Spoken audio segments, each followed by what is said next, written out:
Hello, I'm Matthew Daldry, and this is my game for the module. As you can see here, there's a start and a help button. Click help button, you get these instructions. It tells you the enemies and the controls. The game is a beat 'em up platformer kind of game, just for a little preface, I suppose. So if you go click start, here you go, it's the first level. I'll be going through each enemy that you can encounter. The first one is the fighter. It's the most straightforward one.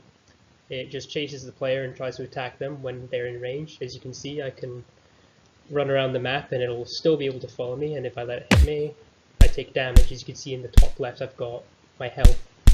I can hurt it back, and I can jump around and, and so on and so forth until it dies. It drops a coin, and I pick that up. You see top left, my money's gone up, and I can, I can press enter to go to the next level. The next enemy I'm demonstrating is the tank. As you can see, it's slower, has a longer attack, which does more damage, and I'll demonstrate in a second that does more damage than the previous one. As you can also see, it takes more damage to kill the tank. As you can see, I just go over doing that, and if I let it attack me one more time, I'll die. And you see here that I get a game over, and so just to show that, once your health is 0, that's the game's over. The next enemy is the mage. As you can see, it has a ranged attack, and it hit me just there. I can run around, and you'll notice that it doesn't chase me like the other enemies do. It'll just stay at a distance. Of course, when I'm in a range again, it'll try to attack, but as you can see here, if I keep my distance, it'll try to keep its own distance, and I can just, go and attack it like any other enemy. It doesn't take as long to kill as the other ones, and drops money just the same. The final enemy is the thief. As you can see, it's also running away like the mage, keeping a greater distance, but also it will start to actually come towards me. So what it does is that it runs away, and then after a certain amount of time it'll try to attack me, and it'll just kind of keep following this pattern of running away, then going for an attack, then running away again. Another example of the enemies here is the tank and mage together. The tank will only chase the player if it doesn't have a mage to guard, but when it does have a mage to guard, you'll see here it doesn't actually chase the player at all times. It instead tries to protect the mage. So you can see that if I keep my distance here, the mage will run away, and then the tank will follow, keeping a certain distance.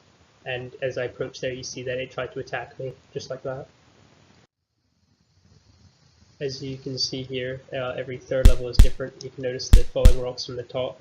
Once they collide with terrain, they get destroyed, or the player. It does damage to the player. They won't collide with enemies, and apart from that, every third level is just normal. Apart from the fact that I'll just skip ahead, once you complete said level, you get an upgrade screen. I'll just play just the part with the actual level lines just to demonstrate it properly. So see here, I'll press enter, level's complete, and I get an upgrade screen. I can spend the money I've got on the top left, and I click different buttons to get different upgrades. So I'll put speed up a lot more to demonstrate. You can see that I'm now a lot faster. That's just generally how the upgrades work.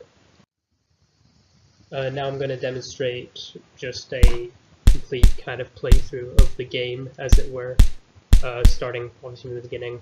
See here, first level, normal, one enemy, complete. I can go to the next level, and then there's 2 enemies.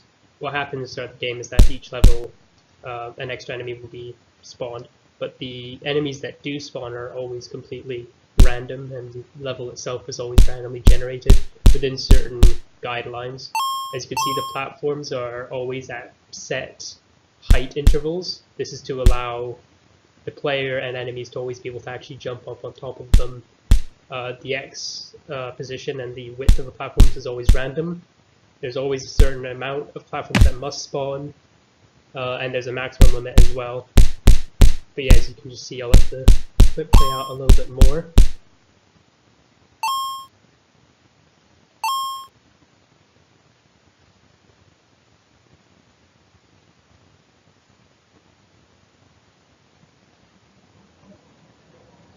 And yeah, after that upgrade, the game pretty much follows the same loop, just with more enemies, and the enemies themselves actually also get stronger. They get more health and more damage, although visually speaking this isn't quite apparent.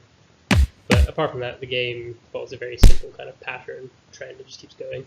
See here that I'll die, and that's when the game would be over as the player died.